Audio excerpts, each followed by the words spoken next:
Angela Yee. I'm Angela Yee, and Elliot Wilson is here. Hi, Elliot Wilson. That's Elliot Wilson, darling. Elliot Wilson. Let's get into some Yee tea. Let's do an update on what's happening with Young Thug. The YSL trial live stream was interrupted. Somebody hacked, and here's what they yelled out. Free Thug, mistrial. Free Thug, mistrial. All right. Jesus. Now, Megan Cuniff went on social media, on Twitter, on X, I guess is what it's called. Yep, the big X. And said a mistrial is not the best outcome for Thug, and fans should really want an acquittal. It would take a lot more than yelling mistrial for there to actually be a mistrial, even if jurors did hear that. But if there was a mistrial, and she says there won't be, then they'll try everybody again. So it wouldn't make sense for that to even happen. Another thing, today they opened up with Rich Gang's Lifestyle playing. Great tune.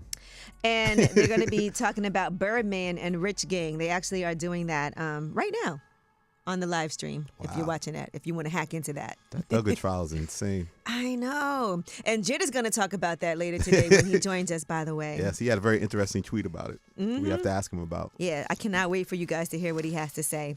All right, now let's talk about Stephen A. Smith. Woo! Shout out Stephen A. Smith, Queens. Stephen A. Smith is calling out Jason Whitlock by name. He said he never mentions his name. But Jason, did I call him Jason A. Whitlock? Jason Whitlock has been saying that Stephen A. Smith's memoir is not believable. And that he's lied in the book, the straight shooter book, best-selling book. I did read it too, by the way. Oh, you very well read, I know, Angela. Yeah. Shout out to Stephen A. Smith. He was supposed to come up here, so I read the book to prepare for that. And here's what Stephen A. Smith had to say. But I mean it from my soul when I say this is the worst human being I've ever known. I don't know of another human being worse than Jason Whitlock.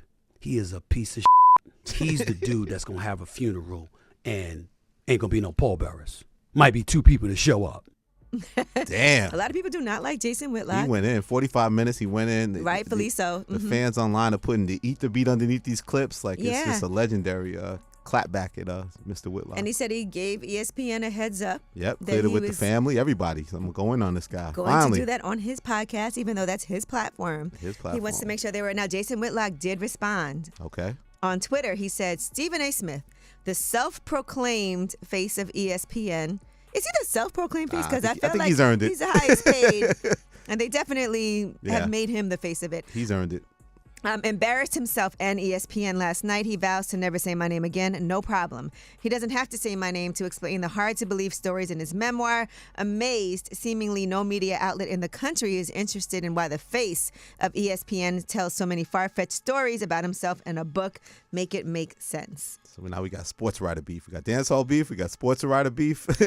So does this mean Jason Whitlock read the book? I think just the stories he thinks that he wants to expose. Did it seem like there was any outlandish stories in the book from your recollection? I mean, if you tell me this is what you did in your autobiography, I believe it. I mean, yeah. I didn't think anything. It has to get fact checked. I mean, these book companies go through a whole process of fact checking things before it comes how out. does he know what happened in this man's life? Yeah. All right. But I admired Stephen A. for really going in. I mean, some people say don't give the person your platform, don't address them, but I think he tried to take the high road for so long, he finally had to get It's hard not to. I saw Claudia Jordan talking about that today, too, where her and Funky Dineva, I guess, got into it. And she was like, look, when people keep on coming at you and saying things, and it's easy to say ignore it, but when it's happening to you, it's really hard to ignore it. Yeah, Idiot Wilson. Enough is enough. All right, don't be an idiot. Well, that is your Yeezy. And when we come back, we have Under the Radar. And let's talk about this. About 24% of renters in America say they can no longer afford their rent, according to a study. It's way up.